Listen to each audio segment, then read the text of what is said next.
Allahumma arhamna bil Qur'an waj'alhu lana imaman wa nuran wa hudan wa rahmah.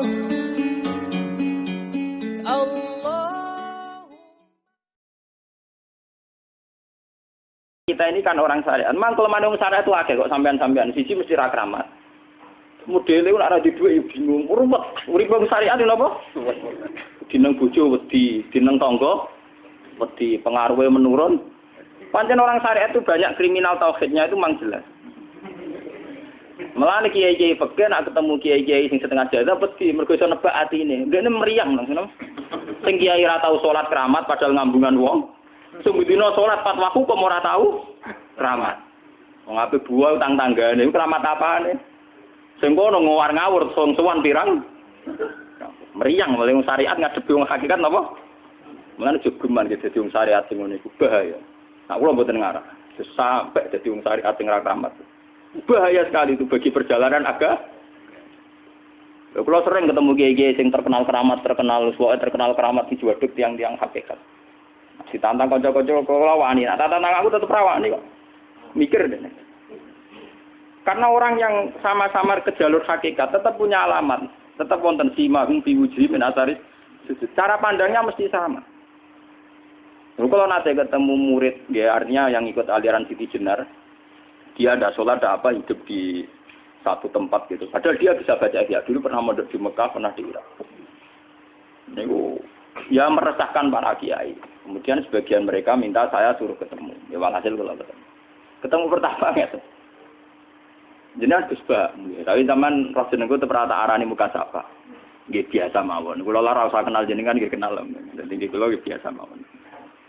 Lah niku pernah ngajari ajaran. Saya lha Gus ning donya tak enteni mau turu ngenteni mati ngono Gus kok repot. Ijaban kula terus enak. Sampai ada wong hakikat wong ngenteni mati barang. Ya mati wis saiki iku. Ora usah ngenteni saiki padha-padha wis napa? Wis mati. Ya saiki wis padha-padha wis urip. Wis padha kabeh. Nah, cara ilmu hakikat itu kan terus sama semua. Napa? Sama semua. Tadi makanya itu tadi. Kalau baleni malih logika hakikat itu begitu ya. Roh itu ditiupkan oleh Tuhan ke kita. Kemudian roh karena ikut alam fisik, alam jasad, roh ngalami yang kita alami. Nggih. Ketika roh ngalami yang kita alami, dia tersiksa. Nah, ketika roh sudah terpisah dari jasad yang mengekang, yang memenjara ini, dia senang terus kembali ke Tuhan. Ini disebut inna lillahi wa inna ilaihi. Nah, jasad ini kemudian menurut ilmu hakikat nggak ada gunanya sama sekali total. Hilang di telan tanah. Nah, kalau begitu jasad ini nak mbok agul-agulan, Gusti bathuk kula tak nggo sujud tangan kula ndi buktine tanganem wis ra ono. Bathuk wis ora. Mulai dari Siti Jenar, hanya wali bodoh kayak kalian yang punya ajaran bodoh begitu. Malah rasupan terus. Mulane Sunan Kalijaga semangat kon mateni mergo tambah omongane glodro nduk ndi. Tapi yang enggak disadari Siti Jenar yaitu tadi. Inti dari ilmu hakikat itu kan tunduk sama kersane Tuhan. Kalau sudah tunduk pada kersane Tuhan, kalau kersane Tuhan, roh kita harus di jasad. Dan wujud jasad kita ini juga karena kehendak Tuhan. Kenapa yang wujudnya jasad yang karena kehendak Tuhan engkau ingkari? Sementara wujudnya roh tidak kamu ingkari. Toh wujudnya jasad ya bi iradatillah wa bi masyiatillah. Wujudnya roh ya bi wujudit bi masyiatillah wa irah. Harusnya fungsi jasad juga harus kamu akui toh Siti Jenar. Wong sekarang kita punya jasad ya bukan karena kita, karena kehendak Allah. Kenapa kamu ingkari? Berarti kamu mengingkari kehendak meneng Siti Jenar.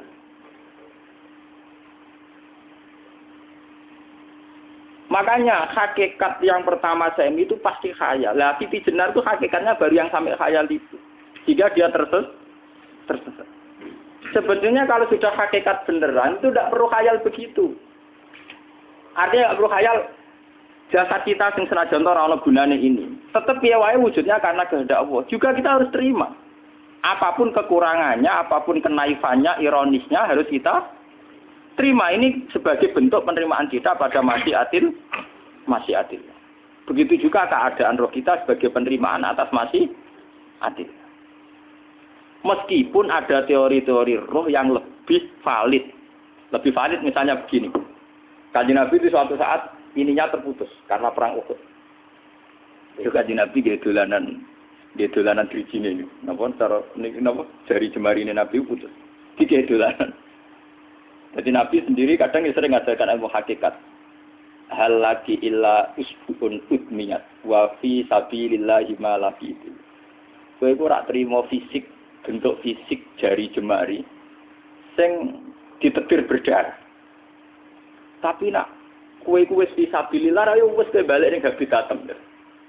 Sehingga kenapa para sahabat itu ketika dicincang, ketika putus tangannya, putus kakinya, sahabat yang usul ke ilmu hakikat itu malah senang. Karena jasad kita ini kan ila sabilillah menuju jalan Tuhan. Sekali dia sudah terluka fisabilillah itu sudah menemukan formatnya. Cara teori Cina bisa menemukan formasinya. Paham gitu? Orang kok malah ngeluh itu berarti goblok kita ngeluh. Paham tak? Paham kenapa? Jadi, makanya Nabi ngertikan ya itu sudah ketemu formatnya. Ketika rohnya para syuhada nanti kembali ke Tuhan ya ketemu formatnya lagi.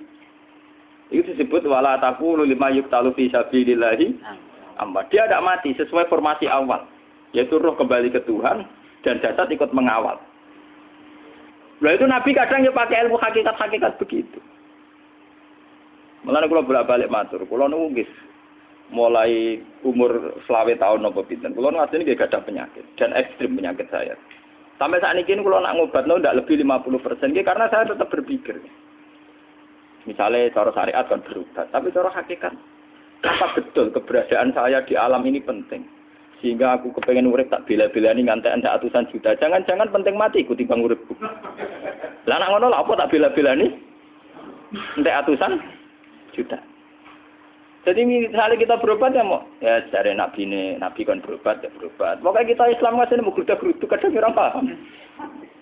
Sekali kamu mengamati dengan sisi hakikat. Lah coba sekarang sampean pikir, coba sekarang enggak pakai logika hakikat, pakai logika syariat saja. Saya ini misalnya asetnya 10 juta, misalnya. Nggih, saya punya aset 10 juta. Tapi misalnya aku rugi nawar atau dipengaruhi di masa depan samane. Kayak kula kan sangane cara teori di masa misalnya kula rugi, artinya kere di duit 10 juta aset. Tujuan saya sembuh kan supaya aku iso sembuh sehat, engko iso kerja untuk anak. Tapi karena saya sakit nanti operasi entek 10 juta. Operasi entek 10 juta. Wong aku urip ora mesti iso marisi anak. Apa meneh nek dhuwit 10 juta tak ada nggo berobatku, malah jelas ra iso marisi. Lah nek ngono penting matiku ya dibang 10 juta. Karwan iso diwaris langsung. Sementara nek aku mari dibiayai 10 juta rong mesti mari 10 juta mesti entek. Artinya tidak ada jaminan kalau berobat itu secara fisik ke depan lebih baik. Soalnya malah ngentekno donya enggak jelas akibat positifnya. Misalnya tetap lumpuh duit entek. Teori loh, Bapak. Artinya apa? Teori hakikat tetap lebih benar bahwa hidup itu tidak ada artinya, semua itu tidak ada artinya. Berobat apa enggak berobat semuanya tidak ada arti. Teori loh gini. Sehingga kalau kita tengah-tengah aja tengah-tengah, kasus kula misalnya lara nggih berobat. Gusti separuh kula nglakoni syariat, tapi sebagai kula ulama fikih nggih separuh kula lakoni napa? Jadi kula tetap mboten ngarah obat 100%. Tapi orang ngarah berobat wong kula tiyang napa? Syariat. Tapi memang faktanya itu begitu. Cara Kanjeng Nabi kadang Kanjeng Nabi berobat. Kadang Kanjeng Nabi wis nikine tercincang digeguyon nak. Wa laki illa usbuun udwiyat. Ora mbok diriji sing gak melok-melok. Nah, bukti bahwa jasad ini begitu tidak penting. Kayak Sayyid Hamzah. Menurut Sayyid Hamzah nganggep wahyu bentone ra karuan. Kalau teori Siti Jenar itu benar, teori Jalaluddin Rumi benar teorinya lho, ora kok ra salate lho nggih, maksud kok nang manut ra salate. Benar cara analisis roh. Ketika Sayyid Hamzah dinyatakan mati oleh manusia, oleh hukum manusia dinyatakan mati karena dia sudah tidak bergerak. Dalam teori hakikat kan rohnya Sayyid Hamzah sudah fi khawasili tuyurin khudrin. Rohnya sudah diambil Tuhan, tidak mati. Paham ya? Ketika rohnya Sayyid Hamzah sudah diambil, jasad ini sudah tidak punya rasa.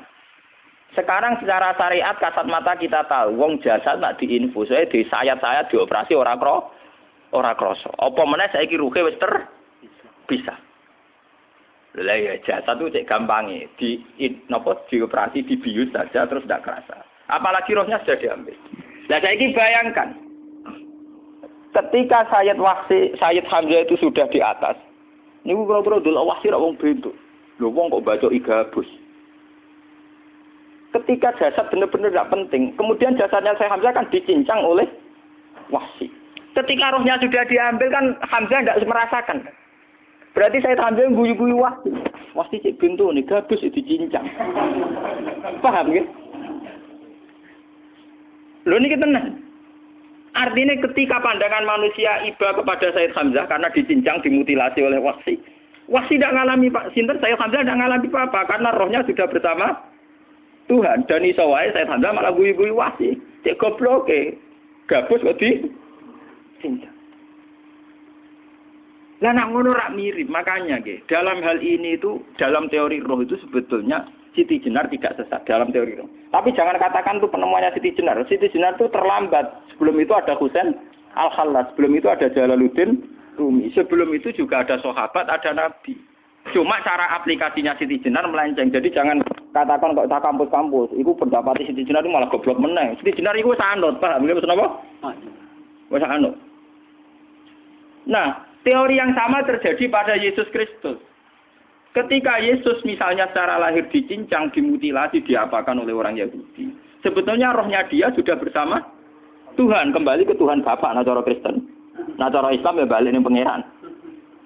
Andaikan itu iya, itu ya tidak ada masalah karena hakikatnya dia tidak dicincang, tidak dibunuh. Andaikan iya lah, tentu menurut Islam yang dibunuh Yudas atau siapa itu yang masuk piala. Tapi sama sebetulnya teorinya sama. Kalaupun iya tidak ada masalah. Oke, kalau misalnya Nabi Isa karena ada kontroversi menyangkut dia atau Yudas. Sekarang yang Zakaria dan Yahya. Zakaria Yahya itu dicincang betul oleh orang Yahudi. Matinya dimutilasi. Tapi dia tidak apa-apa. Karena ketika beliau dicincang, rohnya sudah di